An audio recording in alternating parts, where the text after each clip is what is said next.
Praise the Lord.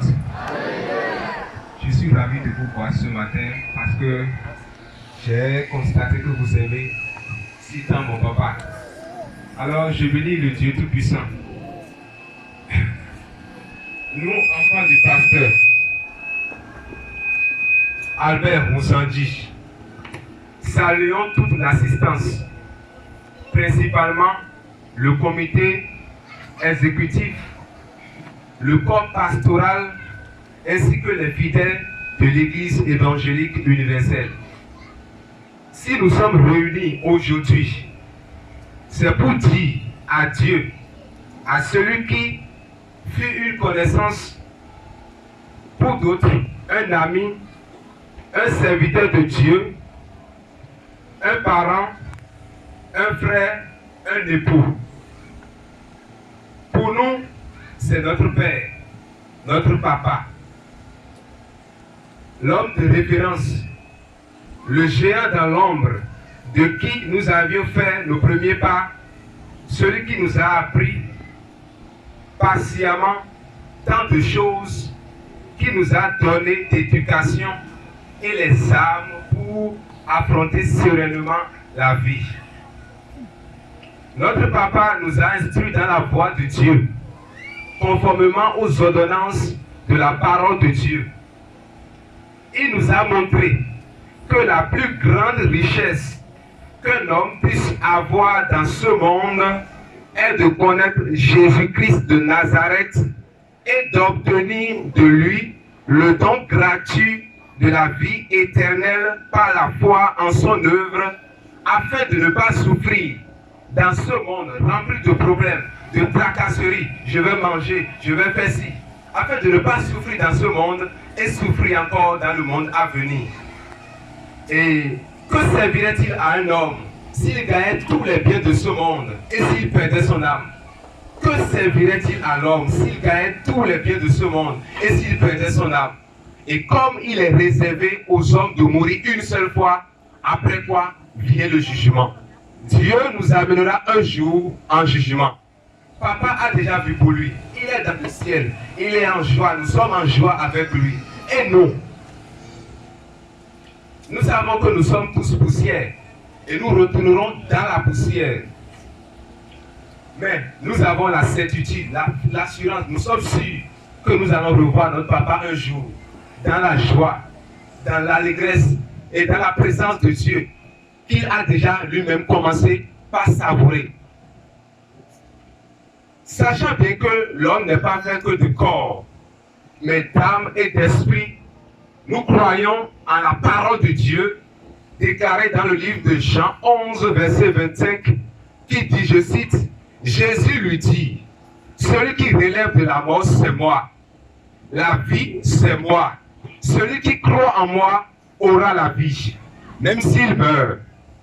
Et tous ceux qui vivent et croient en moi ne mourront jamais. » Est-ce que tu crois à cela?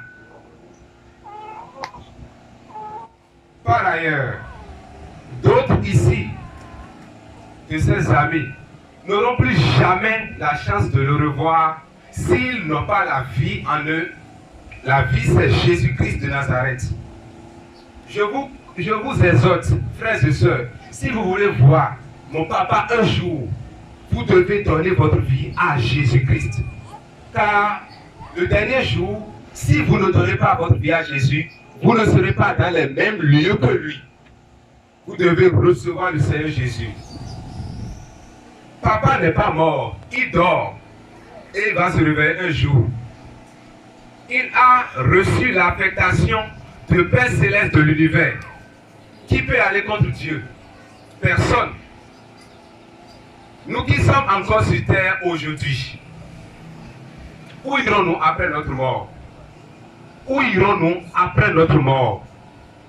Êtes-vous sûr, si vous mourrez aujourd'hui, vous pourrez vivre avec Dieu? Est-ce que vous êtes sûr, si vous mourrez aujourd'hui, vous pourrez vivre avec Dieu? C'est la grande question que nous devons nous poser.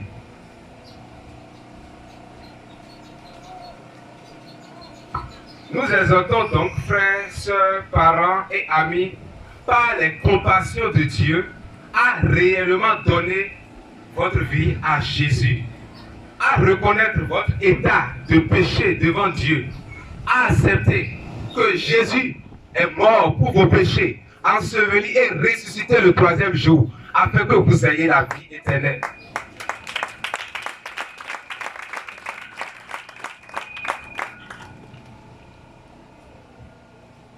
Soyons toujours prêts, car nous ne savons le jour ni l'heure. Je sais que personne ne peut dire ici que je vivrai demain. Qui d'entre nous peut dire je suis sûr de vivre jusqu'à demain? Nous n'avons pas le pouvoir sur notre souffle de vie. Alors, vivons un jour à la fois, vivons aujourd'hui comme si c'était le dernier jour. Apprêtons-nous, car il est mieux de croire qu'après la mort, il y a un jugement, que de refuser qu'il n'y a pas un jugement après la mort et d'être surpris. Je répète, car il est mieux de croire qu'il y a un jugement de Dieu après la mort, que de refuser de dire non, il n'y a pas un jugement, je vis comme je veux, et après la mort, tu constates qu'il y a Dieu là qui veut te juger. Que vas-tu faire? Dieu a appelé notre papa. Il n'est plus de ce monde. Son heure a sonné. Et beaucoup pourront être choqués ou bien être scandalisés en disant ah, nous adorons Dieu. Il dit qu'il adore Dieu, mais pourquoi il est mort? Dieu n'a jamais dit que nous ne mourrons pas. Mais nous dormons si nous croyons en Jésus-Christ. Alors, beaucoup pourront penser que c'est l'œuvre du diable. Mais laissez-moi vous dire que le diable n'a pas de pouvoir sur un chrétien. Jésus l'a vaincu sur la croix de Golgotha. Et par sa mort, son ensevelissement et sa résurrection, nous avons la vie. Nous ne mourrons pas. Nous sommes en joie de constater la victoire de notre papa après sa mort. Et nous allons marcher dans la victoire au nom de Jésus-Christ. Amen. Alors, quand l'un n'avait pas sonné à notre papa, il y avait beaucoup d'accidents. Pourquoi papa n'était pas mort? Oui, beaucoup ont témoigné hier que les fétiches, tout cela, ont voulu l'attaquer.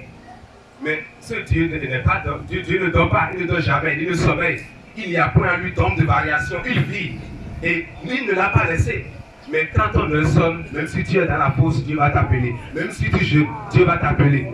Mais si ton nom n'est pas sonné, quoi qu'en soit ce qui va se passer, Dieu va te protéger.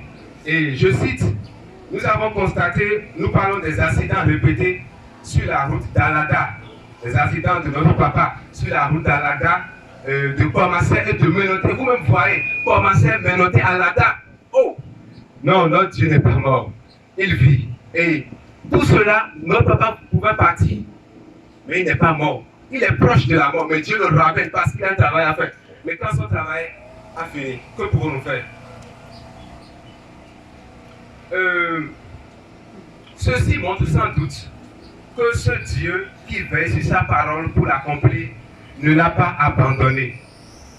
Et il a prononcé des paroles, des thèmes avant de mourir, avant de dormir. Il n'est pas mort. Avant de dormir, excusez-moi.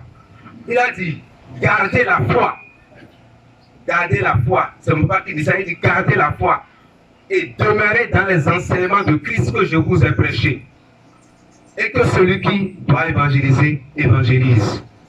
Gardez la foi et demeurez dans les enseignements que je vous ai annoncés. Et que celui qui doit évangéliser, évangélise. Ces derniers thèmes de mise en garde étaient sans doute la preuve qu'il était conscient de sa mort, de son départ. Ces derniers thèmes étaient la preuve qu'il était conscient de son sommeil temporaire. Alors, pas de panique. Nous n'avons pas à nous paniquer. Non, nous n'avons pas à nous paniquer. Car le Dieu qui l'a appelé occupera pour nous la place qu'il a tant occupée.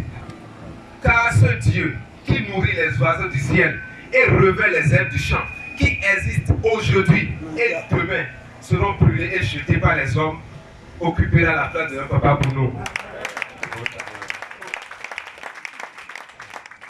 Gloire soit rendue à Dieu, lui qui a, le Père de notre Seigneur Jésus, qui a détruit la mort et mis en évidence la vie et l'immortalité par le pouvoir de son évangile. Vive la famille Runzanji, vive la famille Panon, vive la grande famille chrétienne, que Dieu vous bénisse. Et excusez-moi beaucoup, je dois accomplir une mission. Et excusez-moi pour le temps, je dois accomplir une mission. Et mon papa a l'habitude de parler de ceci à tous les hommes depuis son vivant.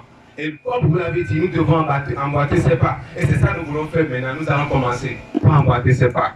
Premièrement, j'aimerais vous dire que Dieu vous aime. Jésus-Christ vous aime.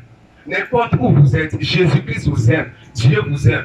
Lorsqu'il y a la pluie ce matin, Dieu a répandu sa pluie dans le champ des méchants et des bons. Dieu ne déteste personne.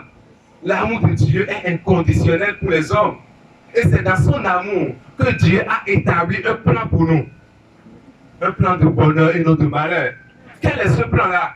Ce n'est pas d'avoir les richesses de ce monde, car elles sont éphémères. Voyez, mon papa avait de monter, il avait beaucoup de choses, mais il n'a rien apporté. Même si tu as tout, tu peux avoir état dans ce monde, tu n'apporteras rien. Tu iras toi seul devant Dieu. Mais la seule chose qui peut te sauver, c'est lorsque tu accomplis le plan de Dieu sur ta vie. Quel est ce plan de Dieu? L'amour de Dieu pour l'humanité entière. L'amour de Dieu. Et son amour fait qu'il nous a tant aimés. C'est pourquoi nous ne pouvons pas dire que Dieu déteste quelqu'un. Mais le problème, c'est que ce n'est pas parce que Dieu aime tout le monde que tout le monde ira au ciel. Supposons que je viens, je suis le papa, je viens à la maison et mon habit est blanc. Et mon fils a de l'huile en main qui veut s'approcher de moi. Je ne vais pas dire que, bon, je l'aime, donc viens me tacher mon vêtement. Non, je vais refuser. Est-ce que c'est parce que je ne l'aime pas? Je l'aime. C'est à cause du tache qui est dans sa main qu'il doit éliminer d'abord. Et nous sommes tous pécheurs et nous sommes séparés de Dieu. Car tous ont péché et sont séparés de Dieu. Et sont privés de la gloire de Dieu. Alors que devons-nous faire? Beaucoup ont pensé que nous sommes pécheurs, que devons-nous faire?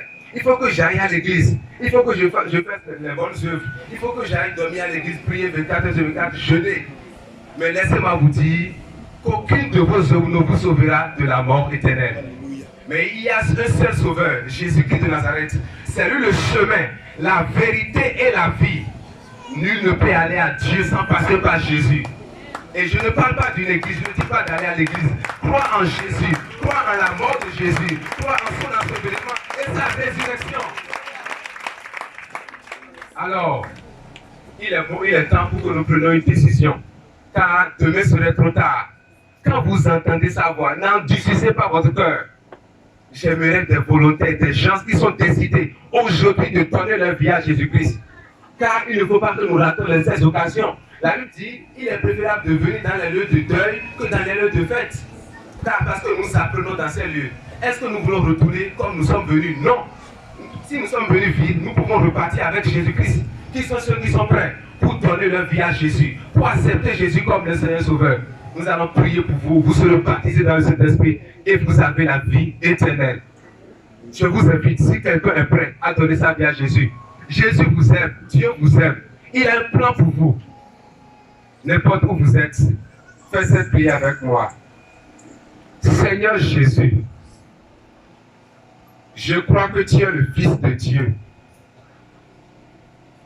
Je crois que tu es mort pour mes péchés. Je te prie de me pardonner mes péchés et de venir dans ma vie. Je crois que tu es ressuscité d'entre les morts et que tu es vivant aujourd'hui. Je te reçois comme mon Sauveur et comme mon Seigneur. Je te suivrai pour le reste de ma vie. Amen. Ceux qui ont fait la prière, bienvenue dans la famille de Dieu, vous êtes sauvés. Cherchez une église où on prêche la Bible de Genèse à l'Apocalypse sans ajouter, là où le pasteur n'est pas Dieu, mais seul Jésus-Christ est Seigneur. Que Dieu vous bénisse.